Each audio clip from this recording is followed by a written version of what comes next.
এই চেঁচাচ্ছিস কেন? কি সবকিছু মাখা জানো, আজকে আমাকে কলা মাখা করে খাওয়াও। কলা মাখা করে খাওয়াবো?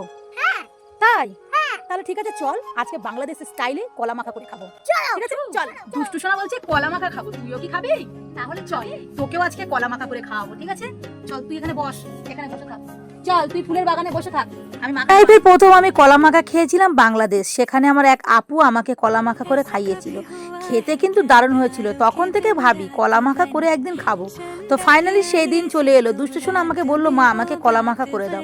কলাতে বেশি করে একটু লবণ দিয়ে দিয়েছিলাম, দিয়ে ভালো মতন করে ধুয়ে নিলাম, কারণ এর যে কষটা আছে সেটা বের হয়ে যাবে। তারপরে আমি এর মধ্যে দিয়ে দিলাম চিনি, নুন, জিরে মরিচের গুঁড়ো, শুকনো লঙ্কা, লেবু পাতা, মানে যা যা মাখাইতে লাগে। তারপরে দিয়ে দিলাম তেঁতুল। তেঁতুলটা কিন্তু এর মধ্যে সবচেয়ে মেন জিনিস। তেঁতুলটা দিলে তবে টেস্টটা খুব সুন্দর আসে। তো দেখো আমার মাখা হয়ে গেছে। কলা মানুষ এমন কিছু খাইয়ে দেয় সেটা কিন্তু সারা জীবন মুখে লেগে থাকে। যাই হোক, কলা মাখাটা কিন্তু দারুণ হয়েছিল। ভিডিওটি ভালো লাগলে লাইক করে দিও।